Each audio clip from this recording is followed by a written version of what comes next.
Welcome to Headline Automotive. Our 2026 Automotive Outlook special report is presented in 4 parts and takes you deep into the backstories of our 4 major U.S. auto manufacturers: Stellantis, Ford, Tesla, and General Motors.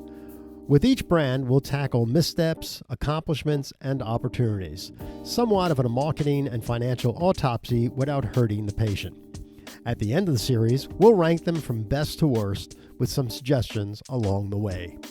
And know at the speed this industry is changing lately, especially with on-again, off-again tariffs, everything is subject to change. It's very possible what we cite as a problem today only gets worse. Let's get started. We'll kick off the first of the 4-part series with Stellantis: Jeep, Ram, Dodge, and Chrysler. Stellantis is a publicly traded company based in the Netherlands. The largest shareholders are held by the Agnelli family and the Peugeot family. The company was formed in 2021 through a merger between Fiat Chrysler Automobiles, FCA, and the PSA Group. And now, the 2026 Automotive Outlook, Part 1, Stellantis. A disaster has arrived. Those aren't my words. That's the exact phrase used in an open letter sent to the CEO of Stellantis by his own dealers here in America. We start our 2026 Automotive Outlook special report not with the strongest player, but with the one currently fighting for its life. You might know them as the parent company of Jeep, Ram, Dodge, and Chrysler. Just 2 years ago, the company was a profit machine. Wall Street loved them, and they were making more money per car than almost anyone else in the industry. But in 2024, the wheels came off. Sales collapsed, the stock price tanked by over 40%, and the relationship between the company and its dealers turned into an open revolt.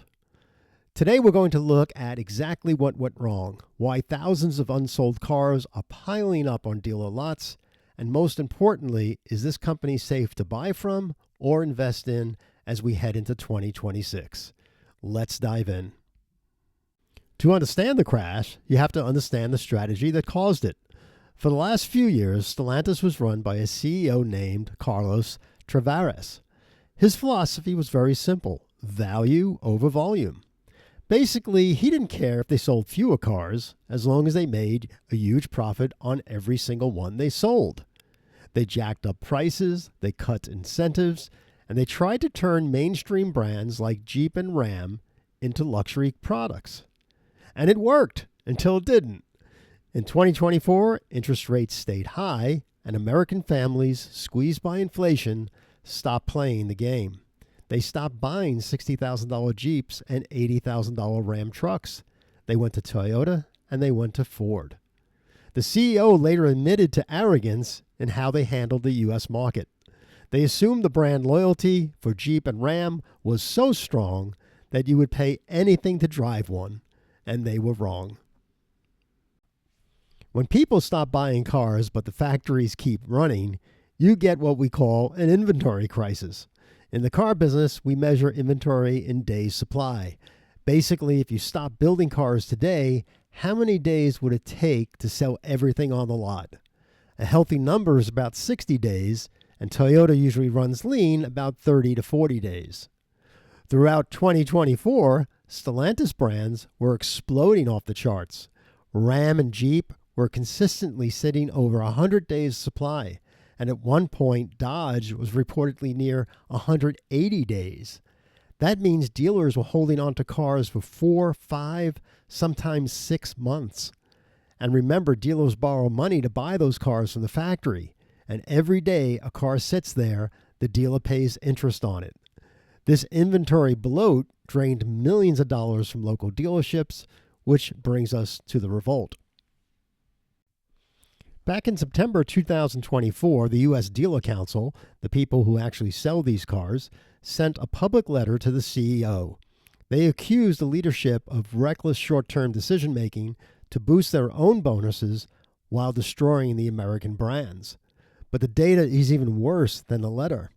Every year, the National Automotive Dealers Association, NADA, surveys dealers to ask, do you trust your manufacturer? In the summer of 2025 results, Stellantis just didn't score low, they collapsed. Ram dropped 10 points to become the least trusted brand in the entire industry. And think about that. Ram dealers trust their own partner less than anyone else in the business. And if the people selling the cars don't believe in the company, why should the customer?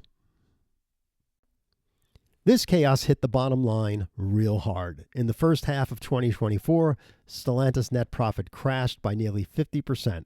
By the fall, they had to issue a profit warning to the stock market, admitting they wouldn't hit their targets. The stock lost 40% of its value in a single year. To fix the inventory problem, they had to stop shipping cars. In quarter 3 of 2024, they cut shipments to North America by 200,000 units.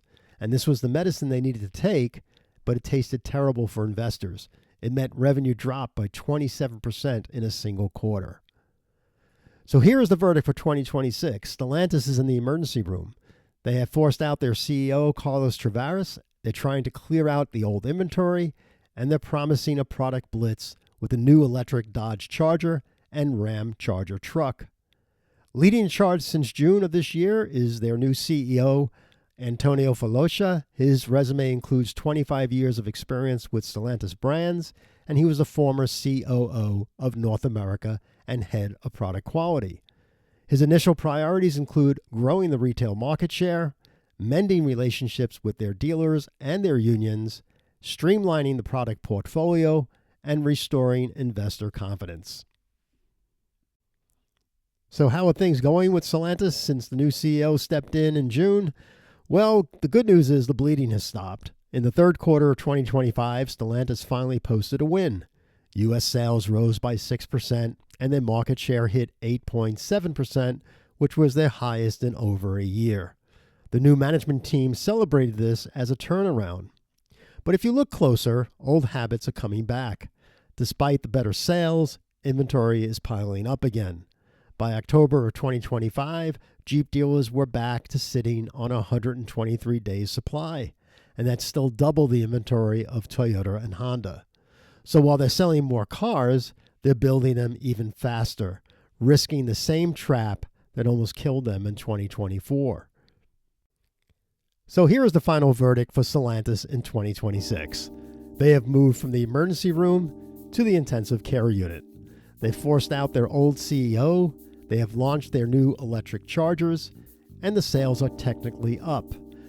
But the structural damage remains. The inventory is still bloated, the dealers are still angry, and the recovery feels incredibly fragile. If you're an investor, this is still a high-risk gamble. If you're a buyer, be ruthless. With 120 days supply of cars sitting on the lots, you have the power, not them, to demand the deal.